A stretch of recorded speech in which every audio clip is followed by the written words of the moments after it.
winding road to belonging and beloved community, otherwise known as rehumanizing ourselves. So what are we doing here? So we're thinking about how we imagine the world, ourselves and others, what kinds of shared humanity could we be talking about, and we are going to be grappling with some issues that have been renewed post-October 7th, but are also renewed as of quite recently in terms of military action in the Middle East. Note, I'm not going to be talking about the war in Iran specifically, but if you want to address it in the Q&A, that's totally fine. Happy to think about that with you. Another crucial point is that this is not a standard Israel-Palestine talk. I'm trying to address things that I think we can actually maybe do some things about in a particular way inside of our communities. I can talk more about why I think that's the case. So I'll be exploring these issues and questions from a Christian perspective.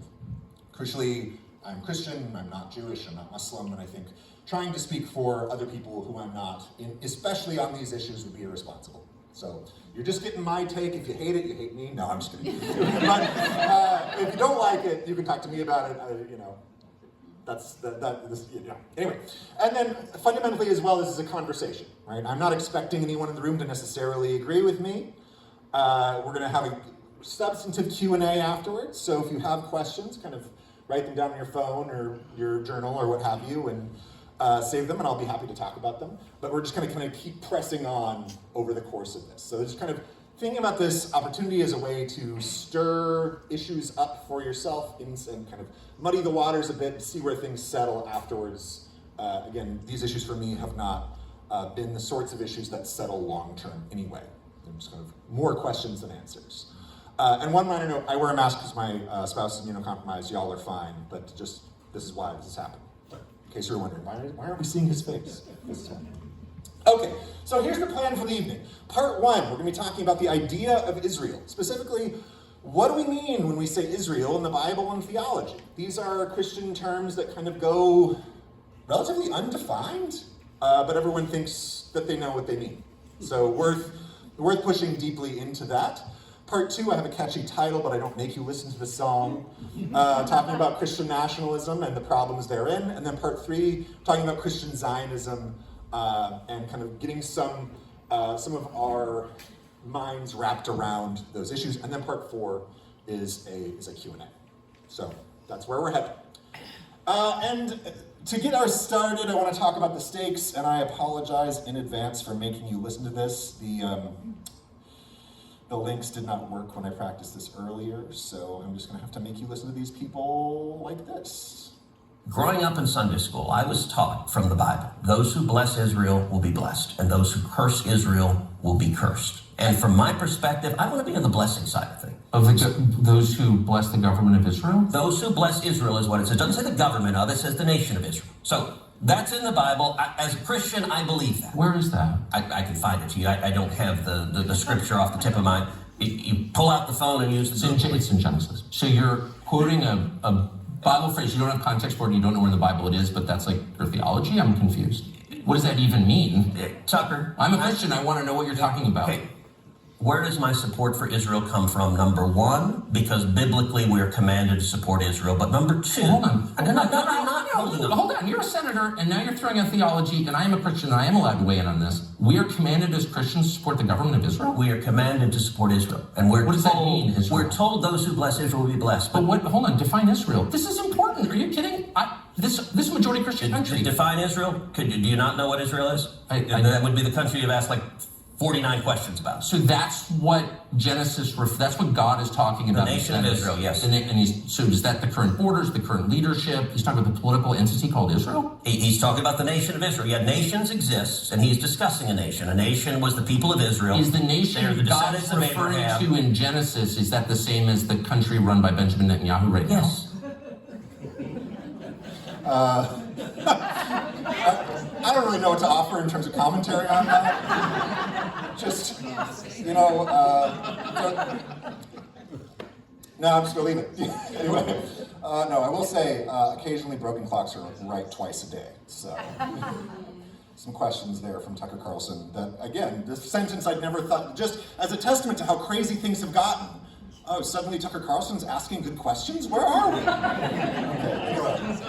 I got more for you, so buckle up. Well, there was a letter that was put out by the more liturgical churches, the non-evangelicals, Catholic, Greek Orthodox, Russian Orthodox, a host, I think there's about 10 different denominations, and they said that they're the only ones who can speak for Christians in the Holy Land.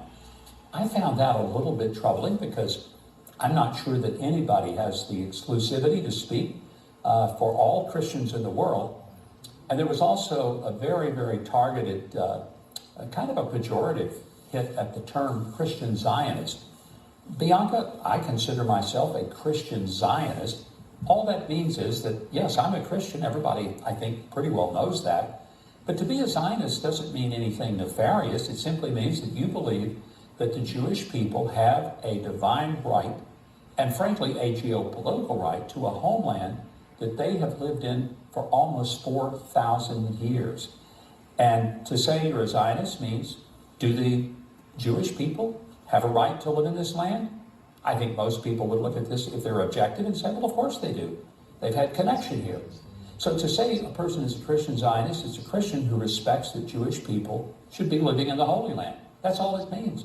To say that it's somehow some term that ought to be fearful, or as Tucker Carlson said, it's indicative of a brain virus.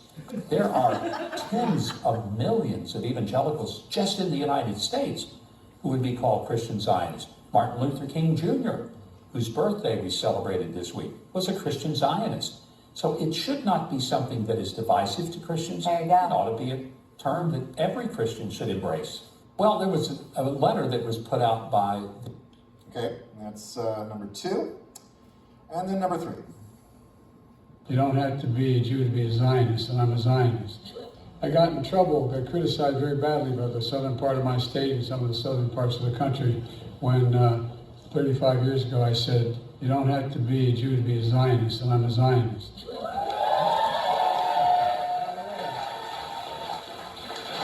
You don't have to be a Jew to be a Zionist. Folks, were there no Israel, there wouldn't be a Jew in the world who was saved. Were there no Israel.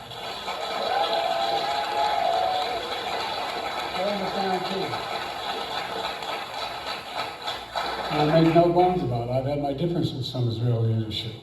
I've known Bibi for now 51 years. He has a picture on his desk of he and I when he was a young member of the Israeli service here, foreign service. And I was a 32-year-old senator.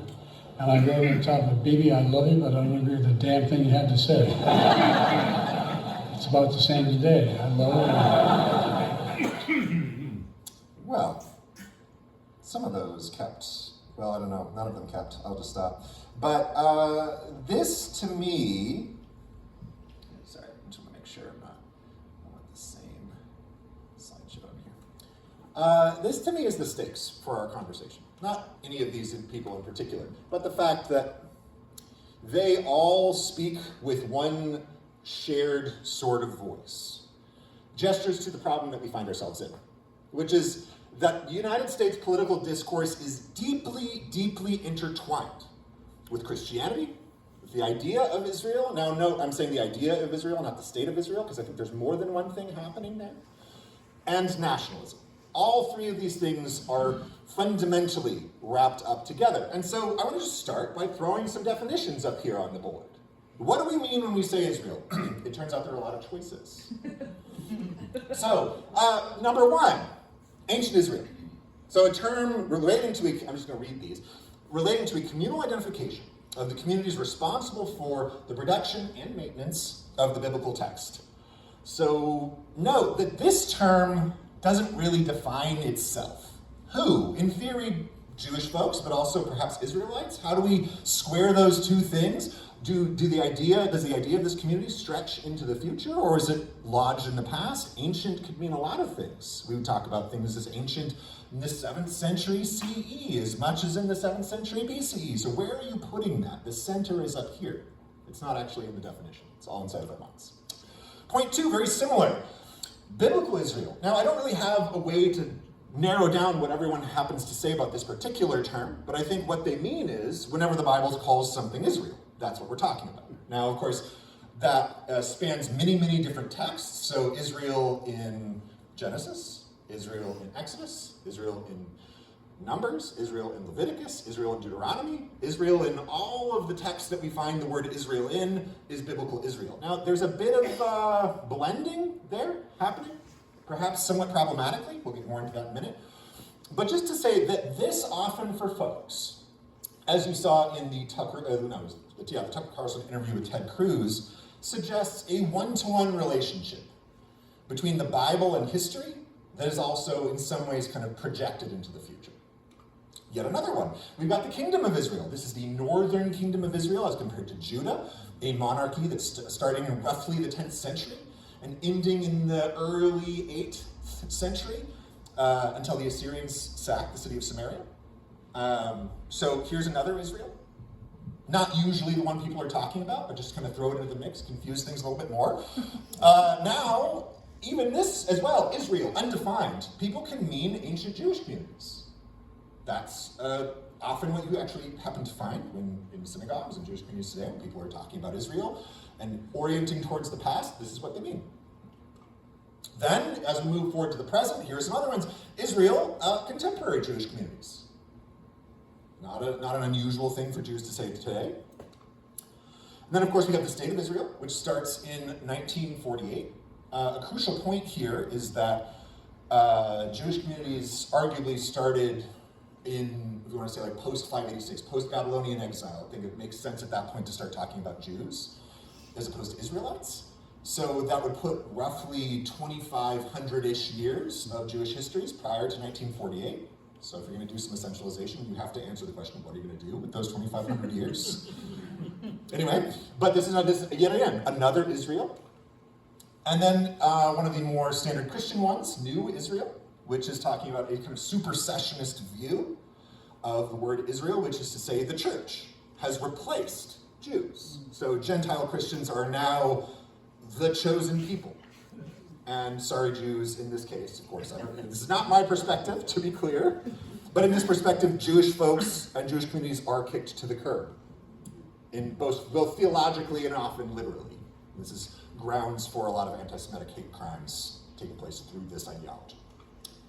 And then, of course, we have Greater Israel, which is a contemporary vision of what constitutes the State of Israel, framed by right-wing Jewish religious Zionists in the State of Israel. And this is the maximal boundaries of the Promised Land as kind of amalgamated by biblical text. So this is Itamar Ben-Gvir, Bezalel Smotrich, Bibi Netanyahu would be fine with this, but this is the right-wing settler movement in the State of Israel. This is their vision of what the state should be.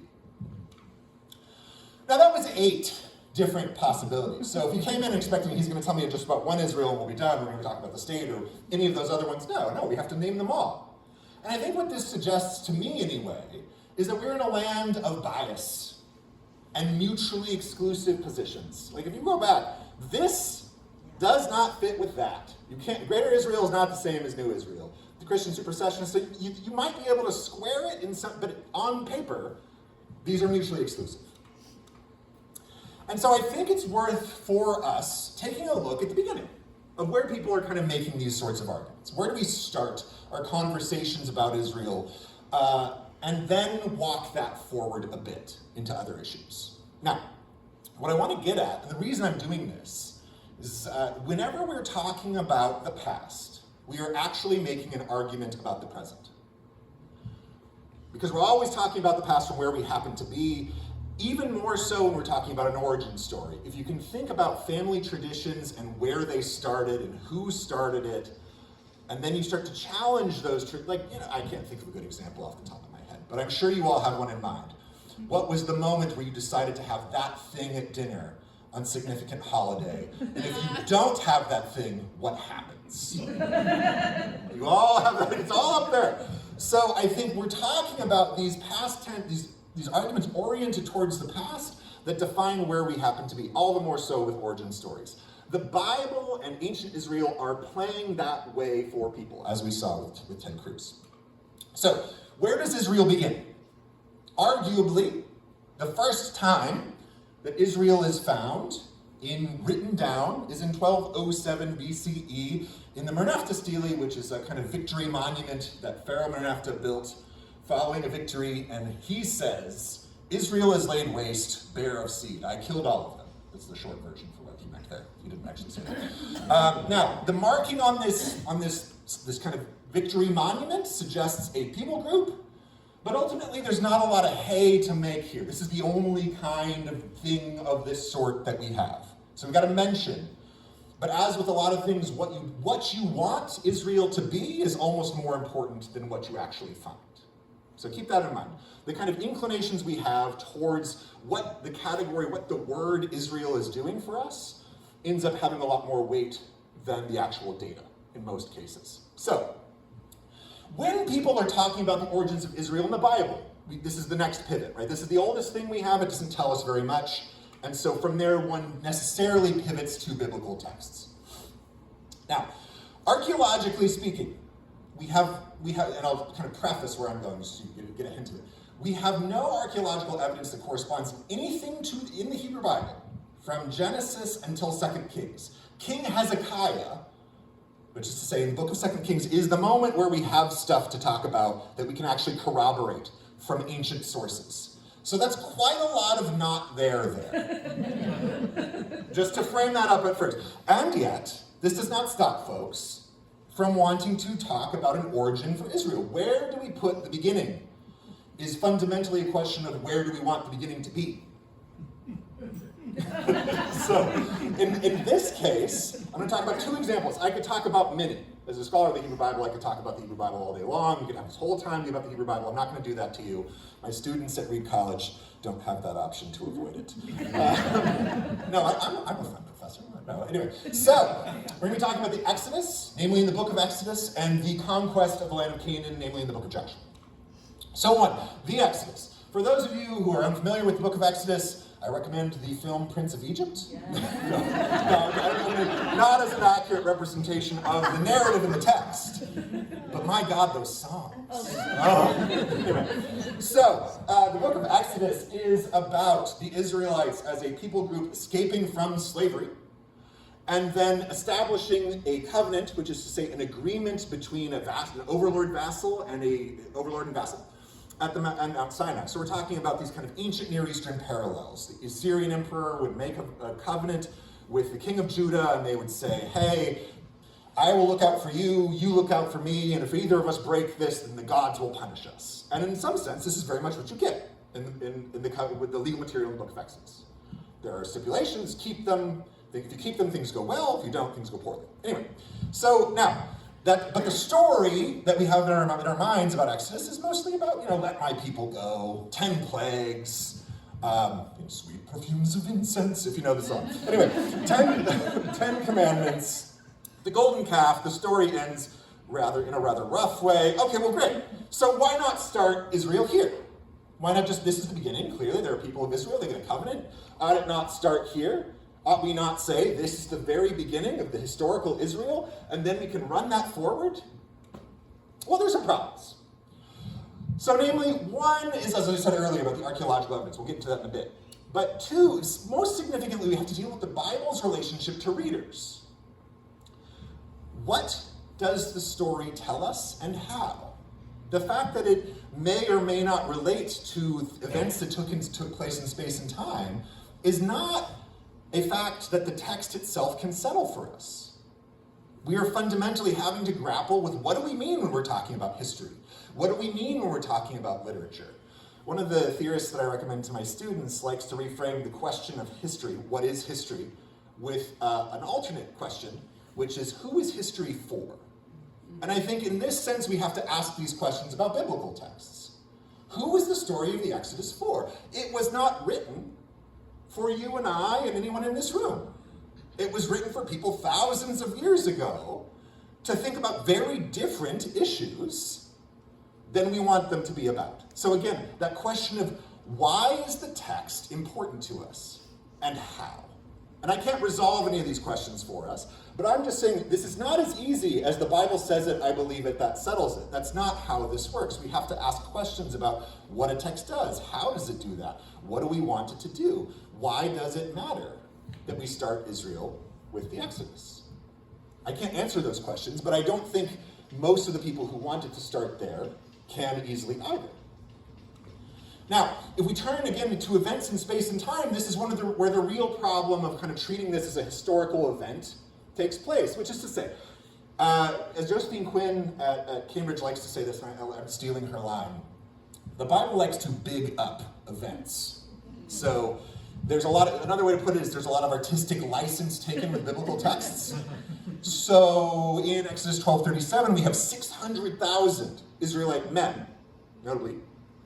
We can assume women and children were there too, or at least such the Prince of Egypt would lead us to believe. Anyway, so all of these people are leaving Egypt. Now, events of this size in antiquity, we have data for. Archaeologists could find stuff if there were over 1 million people crossing a particular body of water. Note, in the Hebrew, it says Yam Suf, which is Sea of Reeds, not Red Sea. So some questions, things to think about. This did not leave a trace, so we have silence from it in terms of the archaeological record. So when we use the Bible to make claims about things in space and time and we have no corroborative data, it is in some sense an argument from silence. You know, none of us can be there. Even in like the most generous reading of, say, the burning bush, Moses is there. None of us were there. There was no snapshot taken. A scribe had to take a pen and write it down, and then another scribe had to take a pen and write that down, so on and so forth through the ages. None of us were there. None of us can know. What's the quest for history about? And we think about Ted Cruz and we know. in any case, but what we do have relating to the Exodus is evidence for a 400-year or so Egyptian occupation of the land of Canaan. Historically speaking, the Egyptians conquered the land of Canaan and ran it as vassal states for 400 years, and eventually they just kind of disappeared. The archaeological evidence just stops about 400 years in. They just go home. Why? We don't know. But we do know that they were there, which suggests that the book of Exodus is not about this event taking place in space and time the way we like, again, with all the songs and things. You can tell that I really like the songs.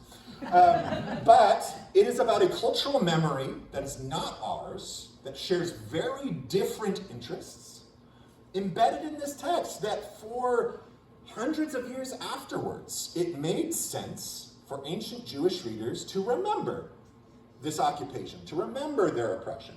I mean, even today in the Passover liturgy, if you all happen to get to go to a Seder, the line reads, "When we were slaves in Egypt." Not when our ancestors were slaves in Egypt, but when we were slaves in Egypt. So there's some kind of different thing taking place, even today in Jewish liturgical uses, with the way this text plays out. And in its construction, it can't actually hold the weight of this kind of empirical history that we want it to do. So bummer. Okay, that won't work for us. Next, okay, well, we've got the conquest in the book of Joshua. What about that? The book of Joshua is the kind of paradigmatic biblical conquest narrative. The Israelites coming out of their 40-year wanderings. If you recall, things kind of went badly in the wilderness. They ended up wandering for 40 years. And then they enter into the land of Canaan. Moses dies. Joshua takes the reins. And, things apparently, in some ways, go swimmingly. We've got the greatest hits of Rahab, this Canaanite sex worker who makes this very Protestant-y profession of faith. A lot of Protestant biblical scholars make a lot of hay out of that. They're like, look! She's doing a confession in front of the church! And we're like, no. she's not Protestant, friends. Anyway, but also, then we have Jericho. We've all heard those songs, right? Or watched the VeggieTales episode, perhaps both.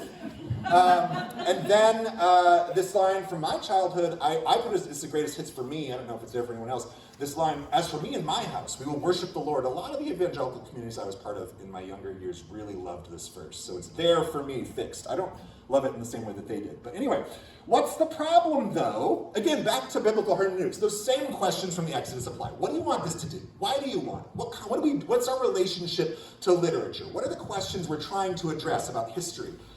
Those are not self-evident questions. I can't solve those, but they need to be asked. Point two, when we get to the book of Joshua, all of a sudden we're saddled with these really difficult questions about biblical violence that are not resolved by whether or not it happened in space and time.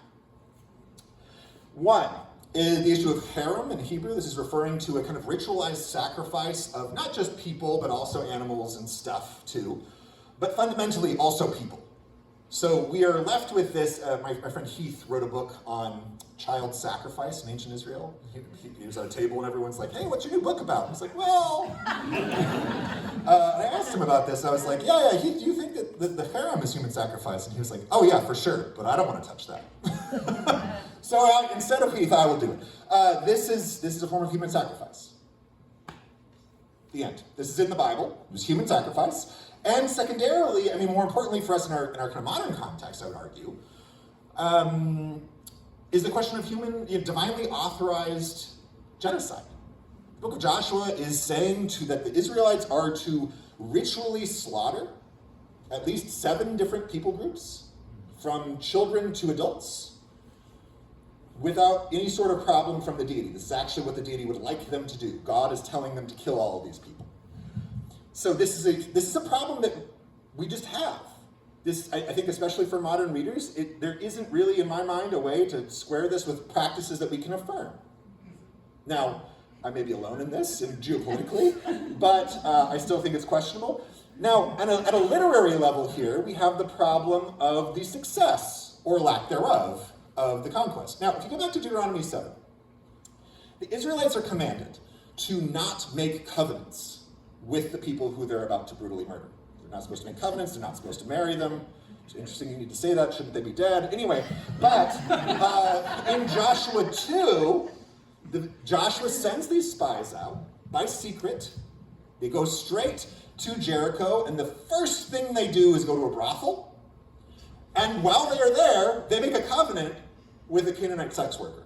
Immediately, this is the first activity of Israelites in the Promised Land, is making a covenant with somebody they're supposed to kill. And then Joshua, later in Joshua 6, doubles down on this. From Deuteronomy 7's perspective, if you break the covenant, the game is up, friends. You don't get to keep the land, you blew it. And so I think a better way to read the book of Joshua, in a certain sense, in terms of like its themes, is with an eye towards, this is a foreshadowing of the failure of the Israelite project. It's not about a victorious conquest. Now, you've got to read all of it to be able to make these sorts of arguments. Now, this is Joshua 2, Joshua 9, Joshua 7 are all kind of highlighting these things. But if you want just the victorious parts, we all have highlighters. Anyway, so then there's another further issue with Joshua, which is one of literary continuity. So if you go to, there's a lot of these, but if you go to Joshua 11, we read, so Joshua took the whole land according to all that the Lord had spoken to Moses, and Joshua gave it as an inheritance to Israel according to their tribal allotments, and the land had rest from war. Game over. He did it. Land's conquered, right? About a chapter and a half later, now Joshua was old and advanced in years, and the Lord said to him, you are old and advanced in years. That sounds like my 5-year-old. and very much of the land still remains to be possessed. What happened to chapter and a half earlier, where everything was done? So all of a sudden we are literally halfway through the book of Joshua, and the conquest is starting again from scratch in some significant way. It's not over, but it was over. So there's some questions there. If we want to talk about Israel, we want to ground this in Israel. Which half of the book of Joshua do you like for Israel? I mean, I can guess, but it's not the whole of the book of Joshua. Then, again, the archaeology does not match up. Jericho's been around for a long time. People have actually excavated Jericho. If you were to make a chronological kind of timeline and tried to fit the book of Joshua into this, please don't, you would not successfully chart the destruction of Jericho onto the point in which it should be destroyed in terms of the biblical narrative. Then what's convenient anyway about archaeology is that when things are destroyed, they make a very tidy burn layer. And so you can tell when actually, kind of more or less with accuracy, when horrible devastation happened, because everyone would burn things down, there's a lot of carbon, you can tell. Jericho does not match up. What does this all suggest about Joshua? I would argue that this is a product of a post-exilic Israelite/Jewish imaginary. People got deported from Jerusalem to Babylon, and while there and upon some of their returns, they thought, what would it have been like if we were Assyria? If we were Rome, but not really quite Rome, but we were Babylon, if we were a rampaging empire, what would it have been like? And you can kind of see this level of catharsis there. This kind of orientation towards a golden age, again, quote unquote, that never really existed, but you can see the function of what that would do for a people who never had this much power, never had an army that was this big. It was doing all sorts of things that, again, very different questions. Thinking about what Mike Huckabee, somebody who's a very privileged, the ambassador to the state of Israel now, very privileged evangelical in the United States, what does he think about the Bible? Fundamentally different than what ancient biblical authors would have been concerned about. Now, this should go without saying, but apparently to him it doesn't. So then the last bit about the book of Joshua is that for the last, 1,000 years, certainly since the 12th century is the earliest I've found, I'm sure it goes back further, Christians have used Joshua to brutally murder people. So whether or not Joshua took place in space and time in terms of the text, the reception of the text enacted that violence on people for over 1,000 years.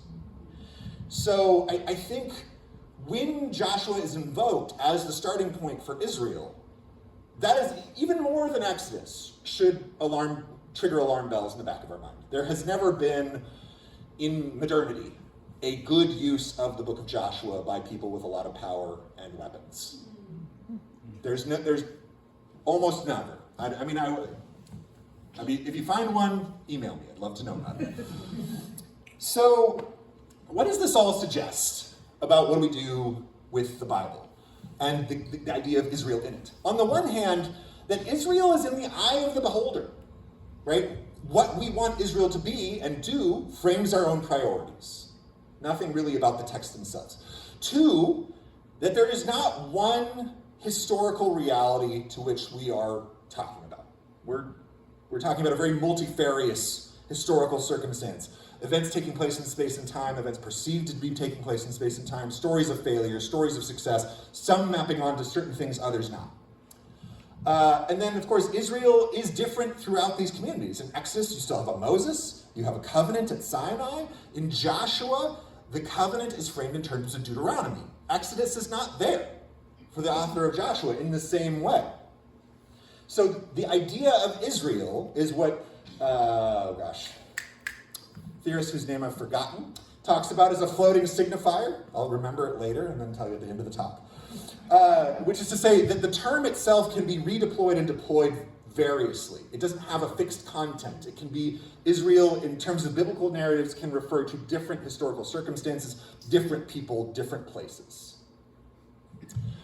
And unavoidably, it is an argument about the past. So to mention Israel is to push us into a conversation about origin, myth, stories about how we got to where we are. And as I said before, this is about largely I have a clicker in my pocket. What we want it to be about. It's so convenient. I wonder why I brought it. Now, this is a good pivot point to the idea of theological Israel, which you're like, well, what's the difference between biblical and theological Israel? Largely, it has to do with who's conceptualizing these things. Biblical text will say the word Israel, the kind of abstract category you make out of that and deploy in a theological system is something else. So we can say Israel in Exodus, and then if you talk about it, kind of zoom out Israel, that's something you're doing. In a certain sense, I want to talk about this as what I call an Israel milkshake, which is to say you cherry pick various bits and pieces of what you want Israel to be across many biblical texts, put them into a blender, hit frappe, and then you pour it out. You're like, see, it's Israel. Do you want some? And so I think this is something that we're doing when we're making a theological Israel. Whether we're Christians, whether we're Jews, we're kind of back to that same question. What do we want Israel to do?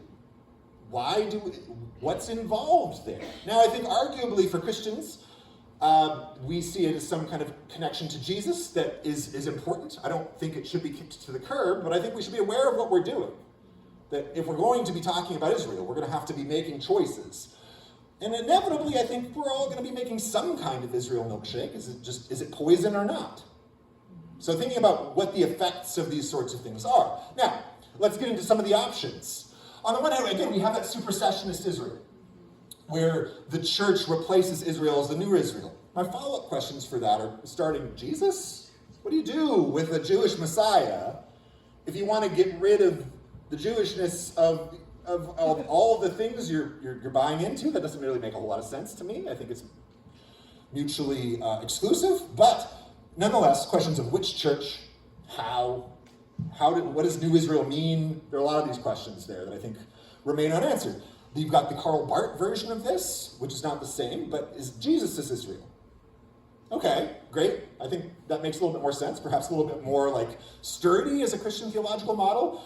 But then when you read Barth, what does he mean by that? I think it's a little squiffy. He's trying to stack a lot of biblical texts. He's very clearly making Israel milkshakes. Again, seems to be our only option, but something to think about. And then, of course, we have Jewish versions of this, which is to say, Israel means Jewish people because ancient Jews wrote these texts and maintained the traditions, and I don't really have a good argument for that. I think it's quite reasonable, to be totally honest. Okay. And yet, I'm not Jewish, and Jewish Zionists are not Christian Zionists, and Christians have their own relationship to all of these sorts of things, and so we have to push, in some ways, it's not really enough to say, Jews say this and we're just going to take it for ourselves. Okay, but that doesn't solve a lot of the problems that we have at home. It's very helpful in Jewish communities, but not really for us.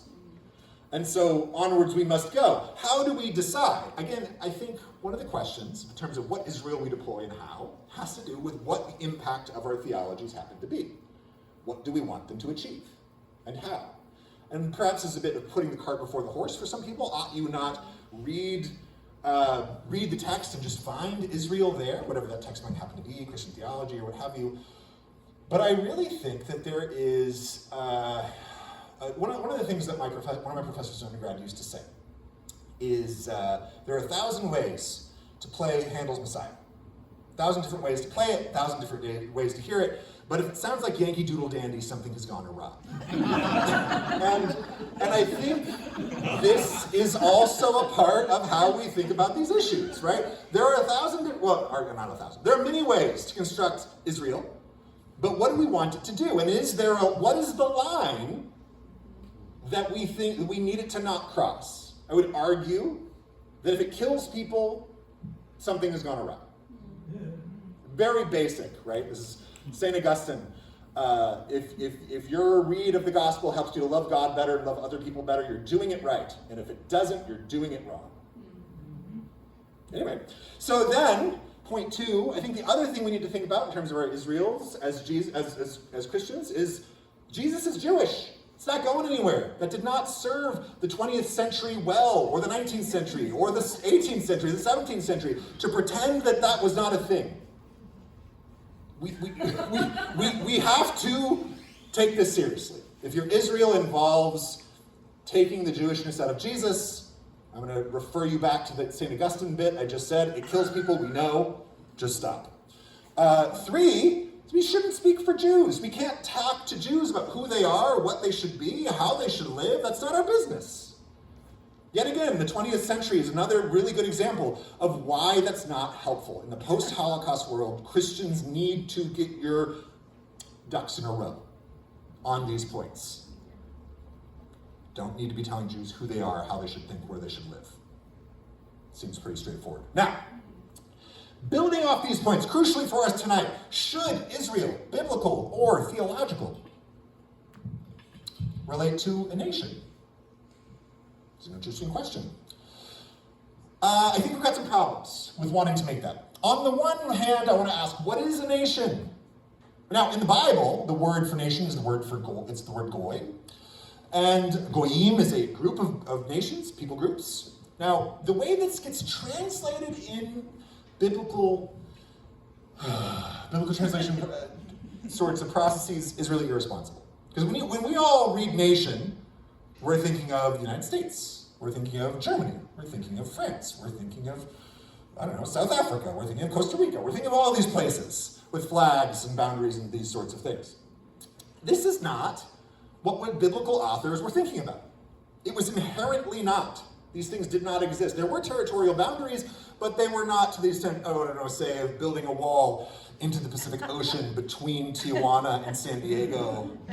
It's very different sorts of ways of conceptualizing belonging. And largely when you read the word nation in your Bible, it is in reference to what we would talk about today as a people group. Something with somewhat fuzzy boundaries. Something that's, yes, it has territorialness to it, but we're not talking about armies and flags and national anthems and these sorts of things. Very different world.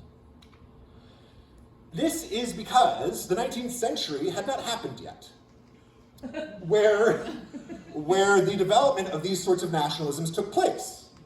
Europeans and Americans kind of leaned into the idea of a nation at this point, and we live in the kind of echoes of that even now. So, for instance, Italy and Germany became states, like in the way we think of them today, loosely the same date in 1871. It's quite late. And, the idea of the nation in these terms had kind of a laundry list of things. Again, armies and flags and borders, and often were based on a kind of in-group, out-group. So if you think about it today, the French, but not Algerians. Or in our case, Americans. So for instance, the example is, I love Ted Lasso, and it's a great show. And I was watching Jason Sudeikis on SNL, Saturday Night Live, give a kind of opening monologue.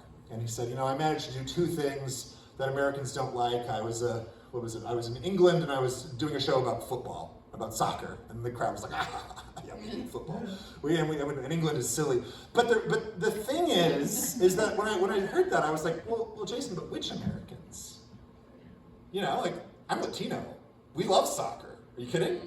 So which Americans? And I think this is some of the question. There is, even for Jason Sudeikis, who I admire greatly as a comedian and writer, a kind of internalized ethnic / racialized boundary of what constitutes the belonging here. And this is, again, another example from France.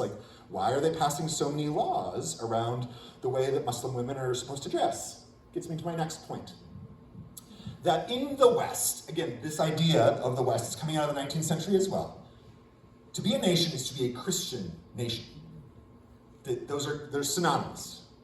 There is no non-Christian nation. Now, people might not talk about it in that way. You might have discourses around progress or civilization and all these sorts of things. But when you poke it, it's about Christianity. Now, all these things suggest, to me anyway, that following Rogers Brubaker, who's a theorist I really like, nationalism is a way of seeing the world. Right? When you talk about America, what is America to people? First of all, people in the global south will be like, South America is also America. And then we're like, oh, fair enough, so is Canada, technically, in that respect. Okay, well, so then all of a sudden we're getting into these ideological constructions. What is America? Well, where's the United States? What are the boundaries of the United States? Does it, people say, oh, yes, well, these parallels. And you're like, but Hawaii? And you're like, oh, that's really far, isn't it? Okay, well, what about Puerto Rico? What about Guam? And you start to kind of poke at these sorts of things. We start to see that the way we interact with nations and nation states is a part of the way we see the world. Most recently, the Winter Olympics. I love a Winter Olympics. Big fan of curling. My wife is like, what are you doing? I'm like, it's amazing. Look at how close he is to the ice. He's not even falling. And she's like, but have you seen the skating? And I'm like, yeah, that's impressive too. But as I watch the Olympics, I can feel myself be like, I want our teams to beat Russia and China. Why? Because I'm a child of the post-Cold War. All the TV shows I grew up watching in the 90s where bad guys had Russian accents. It's a way of seeing the world. It's not actually a thing in space and time. And it's a narrative that we kind of have to continue to maintain. Now, is an idea of a nation theologically tenable for Christians? So first of all, not in the Bible.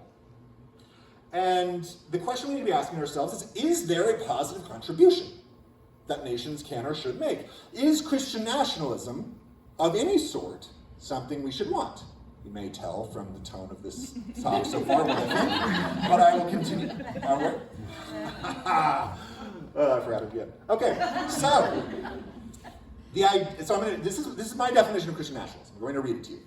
The idea that a modern nation state can and should be Christian in terms of its hierarchy, politics, and legal structures, Now, in this model, Christians themselves are the ones with the ideal right to wield political, military, religious, and social power all at once.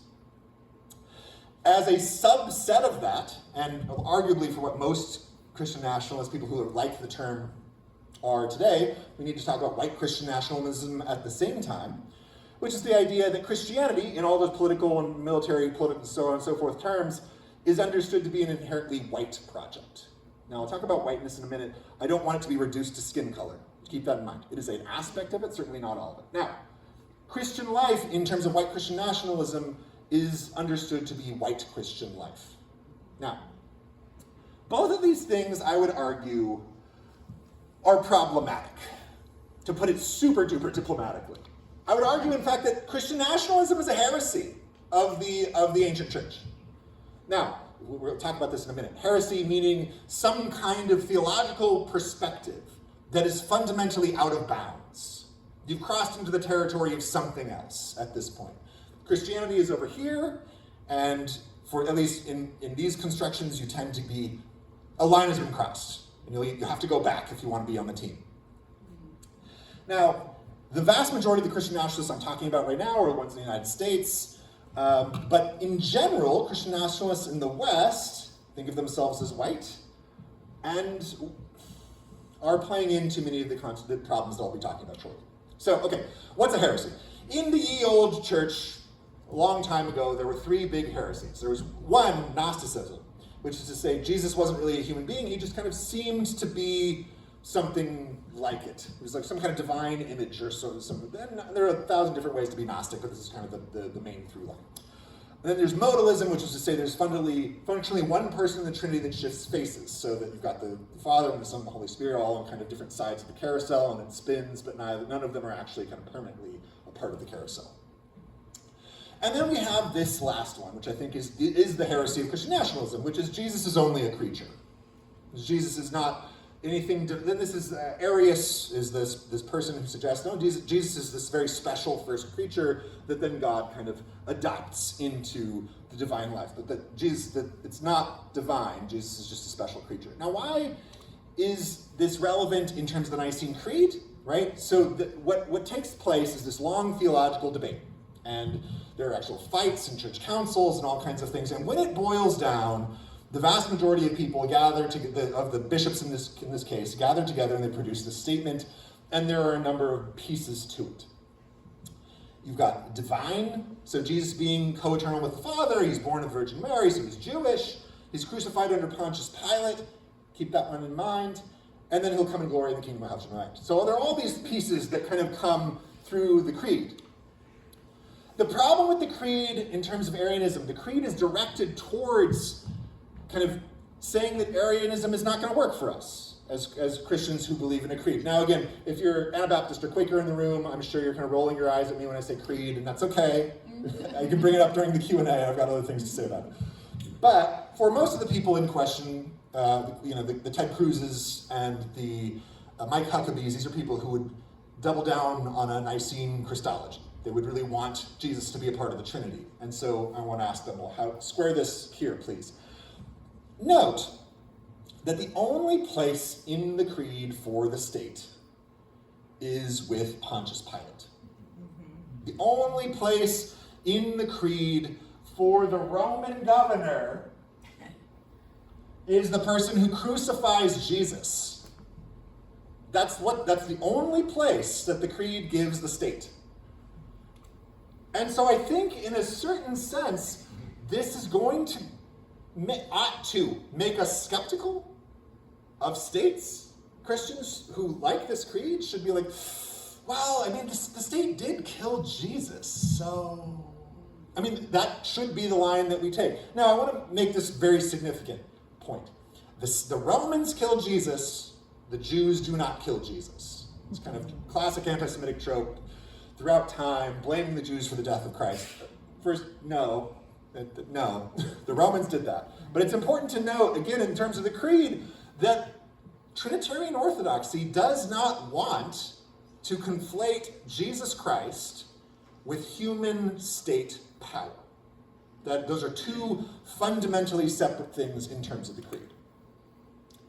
Now, when Jesus is both divine and human, the creed is talking about the ideal expression of humanity and divinity in Jesus. And this points you to a cross for Christian theology. This is, perhaps sounding a lot like Karl Barth. I don't think he's wrong on this point. But nonetheless, if you want to know about what Jesus is supposed to be, you got to look at what happens to Jesus in and around the cross and the resurrection in terms of Christian theology. This is where you've got to orient yourself towards, in my perspective. And to do this, you have to embrace the reality that he is murdered by the state. And that those wounds, in terms of like the book of John, when Jesus comes back and Thomas is like, is it you? And he's like, put your hand in my side. I don't know, I think I'd be like, oh, I believe you. Okay. But that those wounds are a part of his person. That they don't go away for the gospel authors. It's not like the wounds of Jesus miraculously disappear. He's like eating fish and walking around, but he is permanently marked by the wounds that the state left on him. And that his kingdom is not here. This is the other bit, right? He's not here yet. Remember that, like, in those moments, the Pilate says something effective like, are your people not gonna, help you? And he's like, my kingdom isn't from here. As he's about to be crucified, right? Does not involve himself in any sort of like political power that we would recognize. So this is to say, if you want to have the Nicene Creed and you want a Trinitarian Jesus, you can't have a state and be happy about it. You cannot trust it with what you want for yourself. The nation in the 19th century term is a problem. And that when you conflate the idea of a nation with some kind of divinely inspired necessity, right? I mean, this is the 19th century United States, the concept of manifest destiny, that providence, aka God, had destined the United States for, yes, that's how I feel too,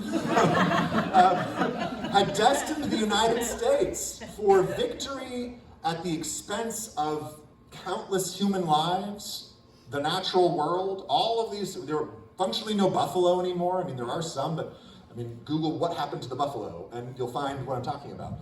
But that these are points where you have made God's kingdom into a human kingdom. You have committed a theological heresy from the ancient church, which is like quite, impressive floor routine for bad choices. But still, this is something that you can't have both of. It cannot be, I'm gonna read this because I think it's good. Oh, come on, guys, Jesus and his kingdom are just creaturely stuff. We can make it happen, and God's just gonna just like God made him happen, God's gonna high-five us for this. This isn't the logic of Christian theology. This is something else. You've crossed another line. You're in another team. And I'm sure people will be offended, but I'm sorry, I don't really know another way to square it. So then, okay, so that's just Christian nationalism without the whiteness bit. What's going on with whiteness? Well, I want to frame whiteness as a kind of proximity to imperial power. I'm going to read my own definition.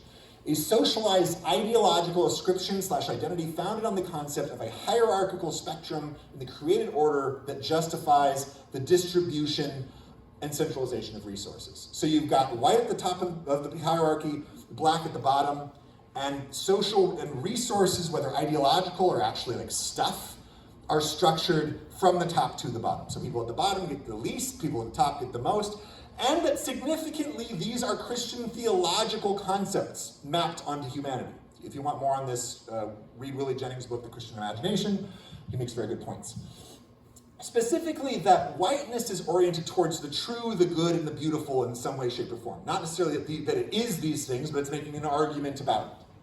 By contrast, black has to do with the opposite of these sorts of things. But note that in my slide and in general, these are salvific categories. The sort of nation states that we get in the 19th century are not just talking about Christianity in terms of saved and not saved. It also corresponds to art and language and economics and policy, music, all of these sorts of things, food. All of these things get folded into whiteness. So it is not about this, though that plays a part in it. It's about an ideological construction that has decided that certain things approximate the divine better than other things, And that's the person who knows the most about that is the European Euro-American male self, who can look out at the world and say, ah yes, from here, I can tell all things are white and or not on a scale that fits in my head and maps over everything. So, when I say white, I'm talking about things that are fundamentally associated with Europe and European things and concepts and origins. Now, in this sense, it is a doubling down. White Christian nationalism is a doubling down on Arianism. Not only has the nation stood in some way for God, you have reduced Christ's kingdom to your nation and have claimed that divinity and that participation for yourself and for your community. Not only that, you've made it so personally specific to the people with the most power. Quote, and I wrote this just to kind of capture the idea. Jesus is not only a creature like us, but the creatures who know him best are the ones with the most power in modernity.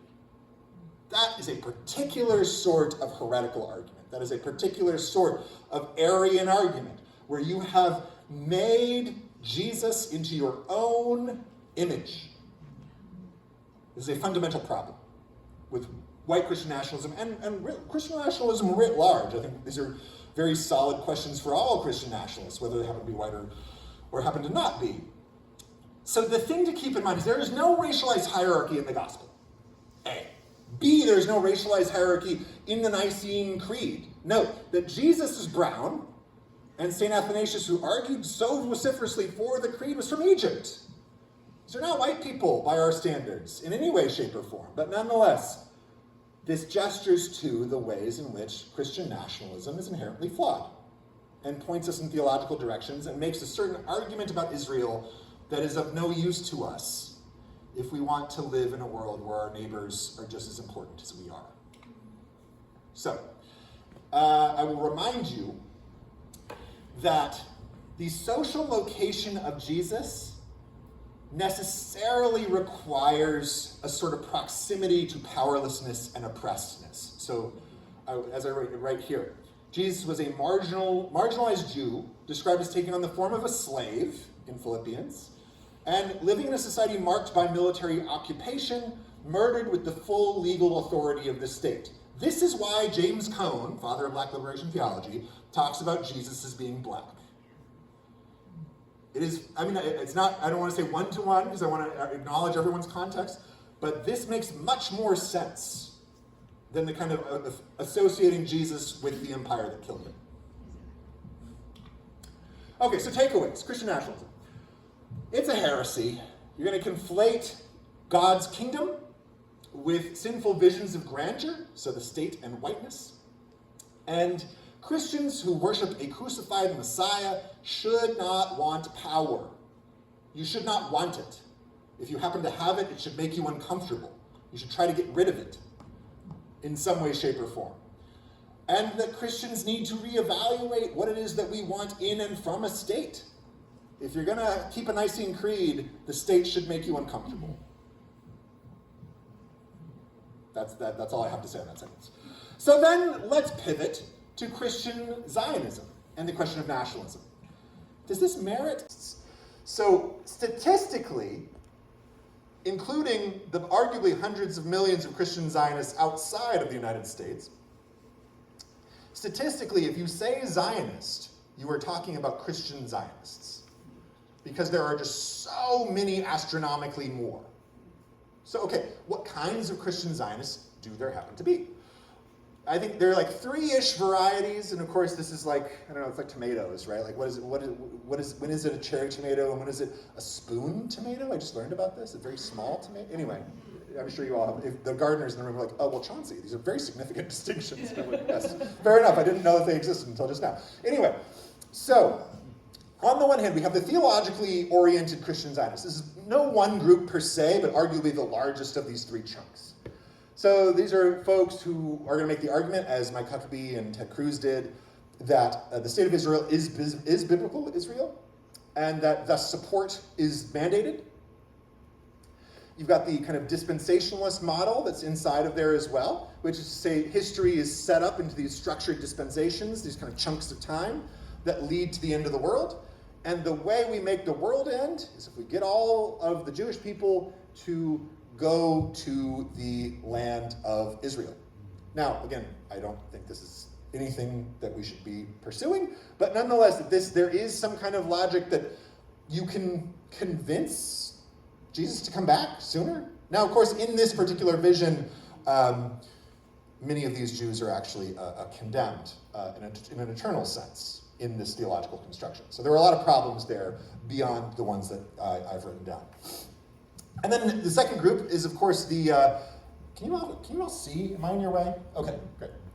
The second group is the kind of what I would call the Joe Biden Christian Zionists, which are American Christians who happen to find the state of Israel politically convenient.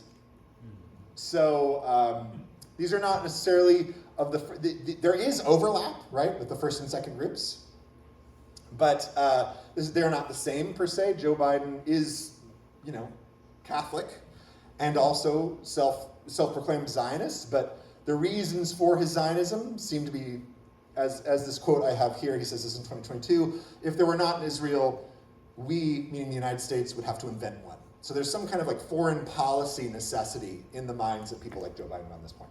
And then the third group is kind of like what I talk about as post-Holocaust Christian Zionists. So there's some level of very reasonable guilt from Christians for our religion's involvement in the Holocaust.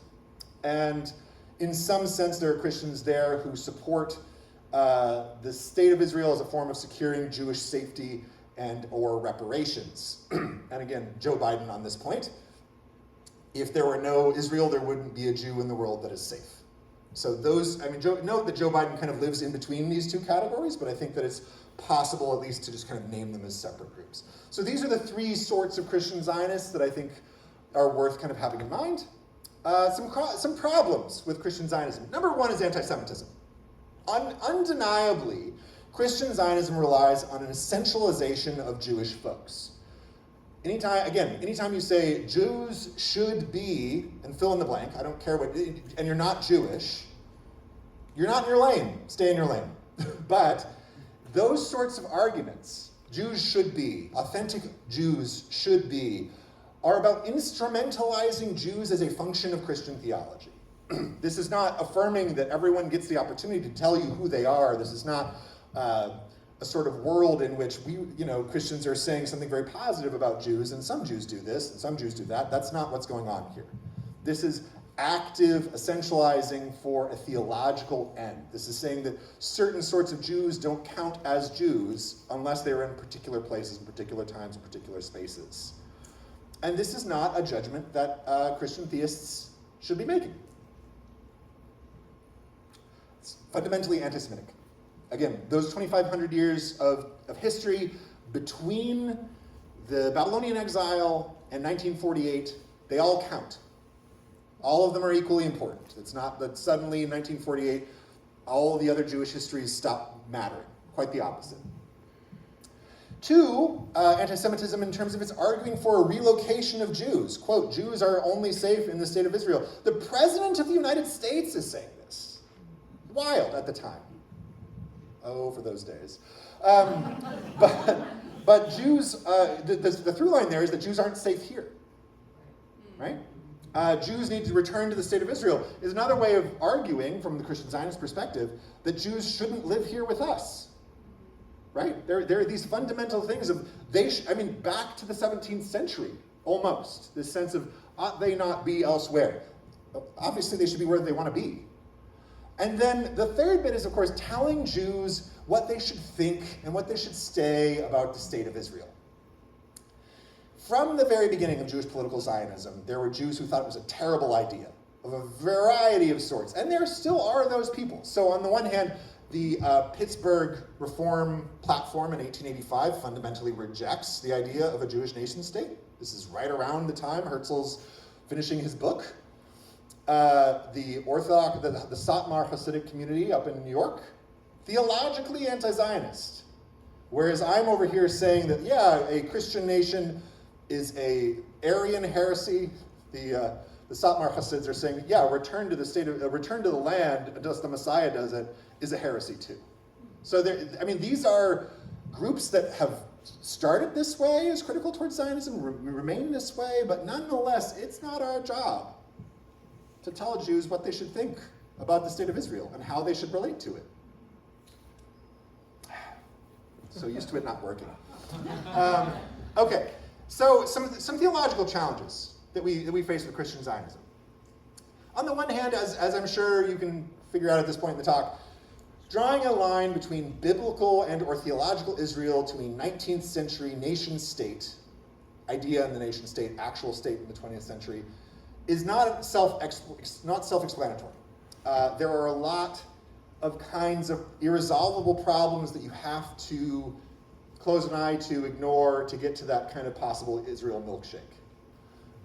This is the President Eisenhower choice. There's an actual story of President Eisenhower right after the founding of the State of Israel. The Israelis come to see him, and John Foster Dulles, the Secretary of State, says, Mr. President, the Israelis are here. And the President said, oh, good, send the Israelites in. And then he says, Mr. President, they prefer to be called Israelis. And he's like, no, I prefer to call them biblical Israelites. I mean, this is the sort of argument, right, that we are compressing thousands of years of traditions. We're compressing the Bible into a modern nation state in a very problematic way.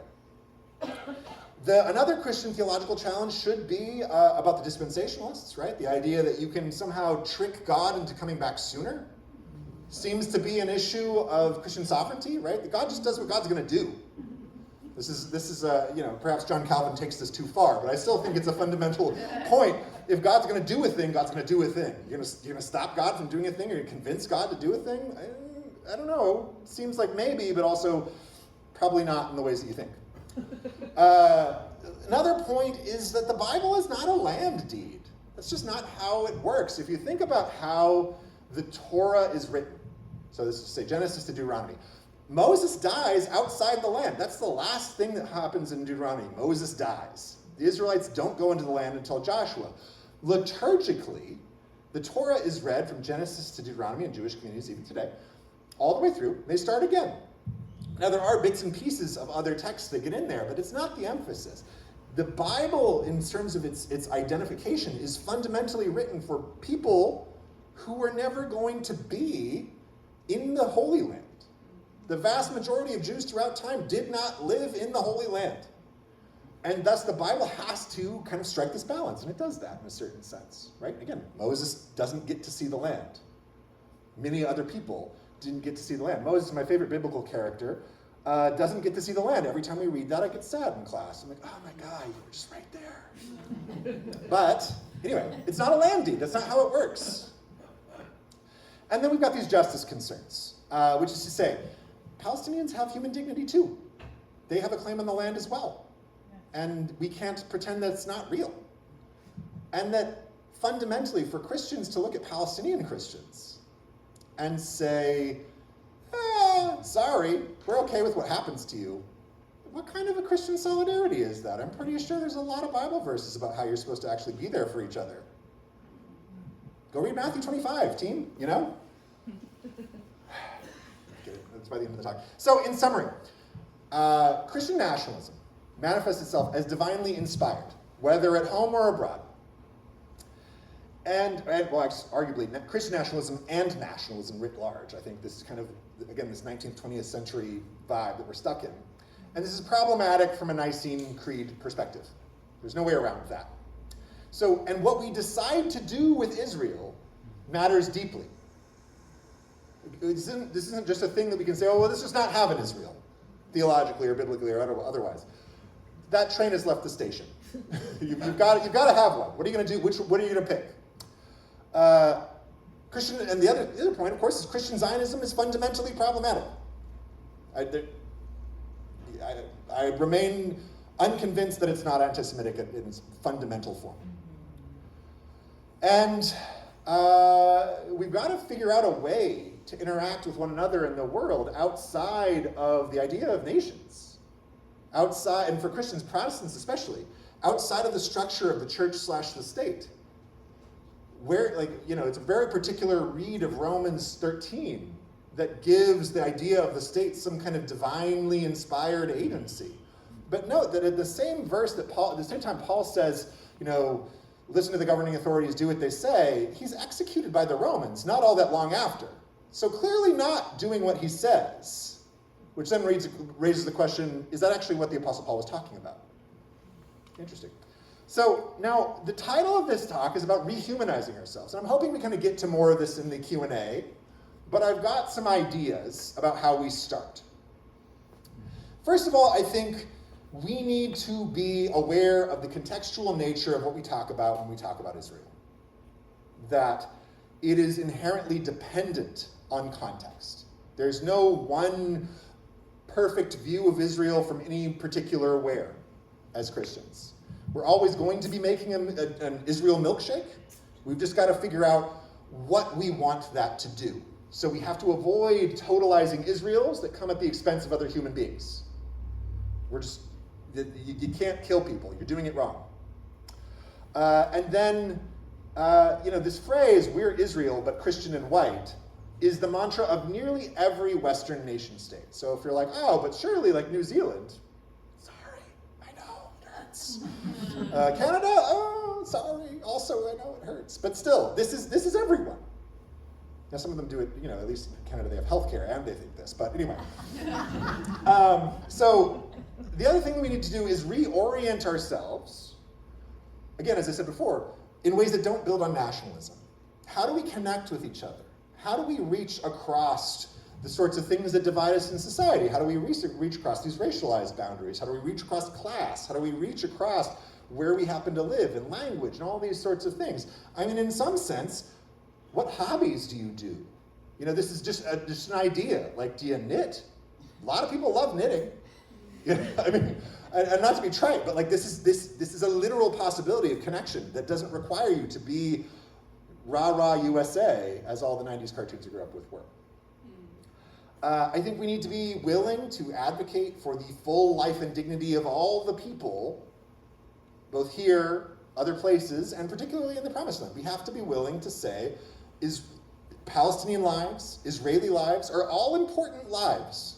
These are all people we don't want to die. These are all people we want to live in dignity with the things that they need to have a life that they like.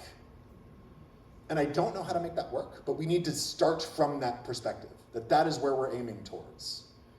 The instrumentalization of anyone's death is unacceptable, as far as I'm concerned. And then I think, fundamentally, we need to reject all Christian theologies that give any sort of divine support to the idea of a nation state. We can't play these Protestant games anymore, team. We just can't. It's not working. God did not instantiate the nation state. That is a 19th century myth. Don't drink that Kool-Aid. So I think if we're trying to seek communities of belonging and dignity, if that is the end goal of what we're trying to do, then I think we're on the road to doing it better. We're on the road to being more human with other humans around us. But note what that's not. That's deciding from the beginning what we're going to want. This is not letting the book of Joshua tell us how we should live. That's not possible. So I think we're going to have to reprioritize ourselves. And, as much as I grew up Lutheran, and dear Martin Luther would, really love the Bible alone, that doesn't work. And also, he said the Bible alone, faith alone, and Jesus alone. That's three things, and you said alone for all of them. It doesn't really hold up, Martin.